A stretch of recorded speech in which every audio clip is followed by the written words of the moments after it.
Hey guys, hold on. Don't tell anybody. But this secret, before you guys dispute any inaccurate information to the credit bureaus, you have to make this one. If you haven't done this prior to disputing any inaccurate information on your credit reports, well, you're doing it wrong and you might as well be wasting your time. About 90% of all dispute results come back as verified simply because people are forgetting to take this one simple step before disputing inaccurate information on their credit reports. That's exactly what I'm going to show you guys in this video. I'm going to let you guys in on a top secret that you guys need to do before disputing any inaccurate information to the credit bureaus. So definitely stick around to the end of this video because I'm going to give you guys a special bonus tip to show you guys why most credit bureaus are reporting inaccurate information and why that any information that's inaccurate has to be removed. So let's go ahead and get into this video because we don't want any other results to come back as verified, and this is the video that you guys will need to watch. So if this is your first time to the channel and you guys haven't done so already, please make sure you guys go ahead and subscribe and tap the bell notifications below to get updated on all latest videos that we're dropping. This is literally the best financial literacy channel on YouTube. Nobody's messing with us and we're going harder than ever to get you guys information that you guys can go ahead and run with to be one step closer to your financial freedom. So let's go ahead and get into this video right now. Most of the times whenever I hear people, they reach out to me, they're like, hey Abu, all of my results are coming back as verified. I've done everything that you said. I went ahead and sent the credit bureaus a 609 dispute letter. I've also went ahead and basically did it certified mail and all that. However, Abu, it's still coming back as verified as accurate. Well, most of the times, even with a lot of credit repair companies and a lot of other people that do credit repair, most of the times they're missing this one simple step on how to get items removed. So if you're not doing this one step before you guys go ahead and dispute any inaccurate information, you might as well be wasting your time because it won't work. Now, Abu, what is that step? Well, you promise not to tell anybody? Okay, perfect. So, well, this one secret step is that in order to go ahead and get items removed off of your credit report and disputing them properly to get them removed, the one thing you guys should do is to go ahead and suppress the secondary bureaus. Now, I know the secondary bureaus, it sounds like a whole new thing that I made up. I know what you guys are thinking. You guys might be startled because most of the times, a lot of people just know the major 3 credit bureaus, Equifax, TransUnion, and Experian. But the thing that most people don't know is that there are actually secondary bureaus which most people aren't necessarily familiar with, and trust me, it's kept that way for a certain reason, right? Now, the secondary bureaus, they're basically data storehouse companies that go ahead and actually store your data. So in this video, I'm going to show you guys exactly why these secondary bureaus are the sole reason on why your disputes are coming back as verified as accurate. I'll walk you guys through the exact steps that you guys should take in order to get any item removed off of your credit report right away. So since you guys came to this video, you're lucky. You don't have to start fidgeting and going back and forth with the credit bureaus. We'll get those items removed right away. There was a study on the credit bureaus about complaints, right? And so in an 8-month span, there are about 60,000 complaints complaining of the credit bureaus of reporting false, inaccurate information. Now, 60,000 cases is only accounting for the open cases that they have filed. However, there's so many other cases. There's also been millions and millions of other cases of inaccurate information. So as you guys can see, the credit bureaus are definitely not on our side. And if you guys let them take advantage of you guys, and I promise you, if you do, they will, and a lot of those items will actually stay on your credit report. And it's going to make it a lot harder to get them removed or even be able to access any type of credit history, and you'll have a credit score that's shocked. And again, having bad credit is worse than having no credit. So definitely make sure that if you guys have inaccurate information,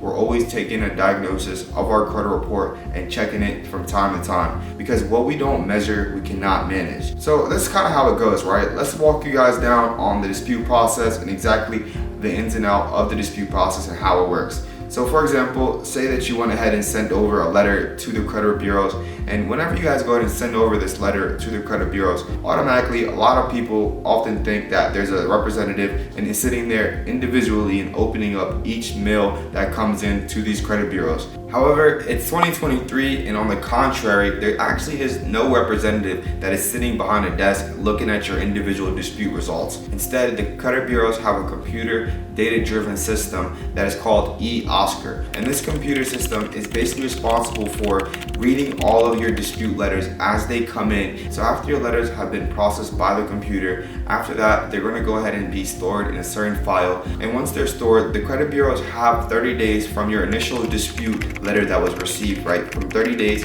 of that receive date to 30 days after to get you guys results. So in that meantime, that computer system is trying to compile personal information that they have found, and basically what eOscar is basically it's a white pages for information, right? All it is just a database that has all of your different information on there, and what this system does is reach out to these secondary bureaus. And again, like I mentioned previously, these secondary bureaus are basically data storehouse companies. They're almost like Big Brother, so there's a lot of different companies as far as these secondary bureaus that they often reach out to, and we'll go more into depth in that later in this video. So for the gist right now, basically eOscar is going to go ahead and read over your letter. Then after it sends over your letter to its file, then after it goes ahead and processes your file, it's automatically looking for any personal information to go ahead and link it to this account so they can actually prove that you actually had any type of ownership to that account. But here's the funny part. The thing is, when eOscar actually gets this information, as far as any of your personal information, they're not necessarily looking for any personal information as far as if you're, for example, disputing an American Express credit card account. They're not looking for a signed statement or any of that sort from American Express per se.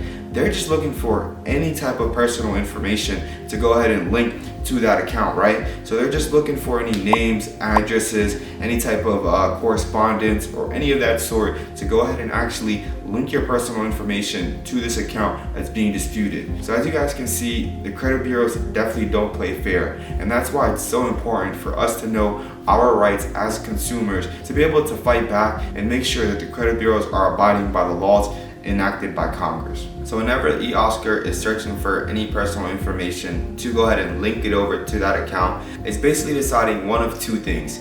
First, if that account is yours or if that account is not yours. So eOscar can only provide two results, right? The item can either be verified as accurate or it can be verified as inaccurate. So if it's verified as accurate, that means that they have supplied proof that this account indeed belongs to you, and that account will actually remain on your credit report. However, if the eOscar system actually deems your account inaccurate, that means that they were unable to find any proof that this account was yours, so that account has to go. So this is exactly what we want the eOscar to do, and this is exactly why the secondary bureaus are the key to getting any item removed off of your credit report. Now, Abu, I know you mentioned these secondary bureaus. Well, what do we do about them? Well, I'm glad that you guys asked that. So the main role that these secondary bureaus play in the credit ecosystem is that basically they compile all of this information, any type of personal information, any type of affiliation that you might have had, and they basically go ahead and compile this into a report. They go ahead and actually sell this data to other companies such as credit bureaus, credit collection agencies, and other lenders to make informed decisions on whatever proceedings that they are looking to for the results, right? So basically, whenever the credit bureaus reach out to these secondary bureaus, they're asking, hey, Abu submitted a dispute on July 1st about an American Express account. And what these secondary bureaus does is that they supply this information to the credit bureaus to go ahead and either deem your account as accurate or inaccurate. So since the secondary bureaus are actually sharing your information to a third-party company without your knowledge, this automatically makes it illegal for them to do so. However, most of the times whenever you reach out to these credit bureaus, they're telling you guys that they're reaching out directly to American Express, reaching out directly to Discover or whatever disputed account that you're currently having any issues with. However, that's just not the case. The credit bureau's main go-to will be the secondary bureaus for any information that they're seeking. It's simply due to the fact that these secondary bureaus have compiled a lot more data than, say, American Express per se, or any other type of lender that might have that on file. So the credit bureaus trust these secondary bureaus a lot more, but due to the fact that the credit bureaus are asking for personal information on your behalf without any written consent or any of your knowledge, this automatically makes it illegal for these secondary bureaus to go ahead and share your information due to the Fair Credit Reporting Act. Now you might be asking yourself, well, if it's illegal for them to share the information, then how are they able to do so in the first place? Well, that's exactly the trick, right? The thing is, it is illegal for them to share your information, but if you don't opt out, you're automatically enrolled for them to share your information. So they can be able to do it as long as you don't suppress them or block them. So that's the major hack in order to get any item removed, is to first go ahead and suppress these secondary bureaus so they cannot be able to share any information in regards to your account history or any personal information. So whenever the credit bureau does verify it, they can't even verify it as accurate, so the account has to be removed. Now, I know I've been talking about secondary bureaus for a little bit now. Now I talked about what these secondary bureaus does. Now, who are these secondary bureaus? So these secondary bureaus are companies such as LexisNexis, Corelogic, Innovis, Sagestream, ARS, Factor Trust, along with Innovis, and also to Clarity Services Consumer. So these are all companies that play a major role in data sharing and also verifying all of your information to these credit bureaus so they can make informed decisions on your dispute results. A lot of times, whenever people get these dispute results as verified as accurate, most of the times they're not going ahead and actually suppressing these secondary bureaus in the first place. And don't worry guys, I've actually included a link to all of the secondary bureaus in the form that you guys will need in order to opt out of them sharing your information. All you do is fill out the form with all of your personal information and then just click submit, and after you guys submit it, you guys will actually be opted out of data sharing. So whenever these credit bureaus actually reach out to these secondary bureaus on your behalf to get more information on this disputed account, these secondary bureaus are unable to share any information due to the fact we already suppressed them, so it's illegal for them to share any of our information. This will automatically make your dispute results as unverifiable because the credit bureaus simply don't have any information to go off of to link that account to any of your personal information. So this is the major hack, and even a lot of credit repair companies, they often miss this simple hack right before disputing any items. So now that we've actually suppressed these secondary bureaus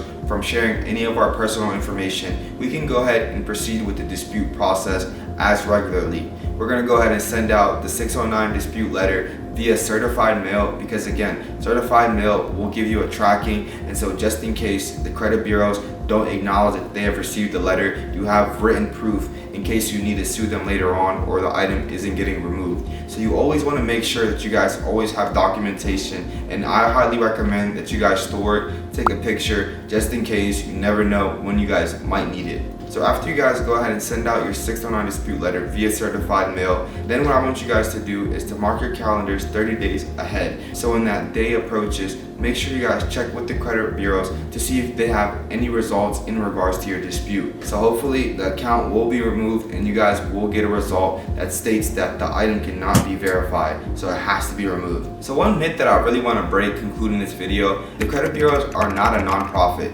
They're in the business to make a lot of money, and that's exactly the reason why a lot of incorrect information is often getting reported. These credit bureaus are often incentivized by certain lenders, also secondary bureaus and other credit collection agencies, to go ahead and actually report this information. So the credit bureau's main role in how they actually make money is by first compiling all these different accounts that they get sent by these lenders, and actually compile a whole report that they can actually sell to a lot of different companies and institutions to make informed lending decisions. And I totally understand it's a really huge misconception that a lot of people have, and even thinking that the credit bureaus are a government agency is indeed false. The credit bureaus are actually private companies that are made by these banks so they can make good lending decisions for certain consumers. So as promised, if you guys stuck around to the end of this video, I have a secret bonus tip that will highly increase your strength for your dispute results. So after you guys go ahead and actually suppress the secondary bureaus, what you guys can do in order to make sure that you guys have the best chance to get any item removed is first go ahead and look at your credit report and basically look at your personal information. I want you guys to make sure that you guys remove any incorrect addresses, any misspelled names, and also have one current employer that's currently on there. So you don't want to have a lot of different information, because of the fact that whenever the e-Oscar system is looking for any personal information, the more personal information that you guys have, the easier it is for them to actually look any of that personal information. So all e-Oscar is doing is basically seeing if any of that account information is matching up with any of your personal information. So if you happen to have multiple addresses, multiple misspelled names, or even any multiple employers, it makes it a lot easier for this e-Oscar system to actually verify your results, and the account will actually remain on your credit report, which is exactly why I don't want to happen. So making sure to go ahead and actually clean up any personal information before you guys even dispute is definitely a key strategy that I highly recommend, and I often tell this to a lot of my clients and a lot of loved ones and even friends and family as well. If you guys have found this video helpful and have really learned a lot from it, please make sure you guys subscribe and tap the bell notifications below to get updated on all the latest videos that we're dropping. We're constantly dropping videos for you guys weekly to make sure that you guys are one step closer to your financial goals. And one last favor, if you guys have found this helpful, please make sure you guys go ahead and share this with at least 5 of your friends so you guys can all grow together and share different tips and strategies along your journey. Thank you guys so much for tuning in, and I'll see you guys in the next video. This is going to be the only ebook that you guys will ever need to have on credit funding and leveraging your credit. So definitely make sure you guys go ahead and click the link below to go ahead and purchase this ebook. Purchasing this ebook will allow us to be able to give you guys better content, invest into better camera equipment, and also be able to pay my employees and grow my team so we can be able to take over YouTube and just take over the world. Because again, it's the best financial literacy company, agency, video, channel, whatever. You got it. So definitely click the link below, get the ebook, and it's not going to be that expensive. It's only $39. So basically make sure you guys go ahead and get that. It has everything that you guys will need in order to be able to get access to 7 figures of credit funding that you guys will need for your financial freedom and be one step closer to your financial goals.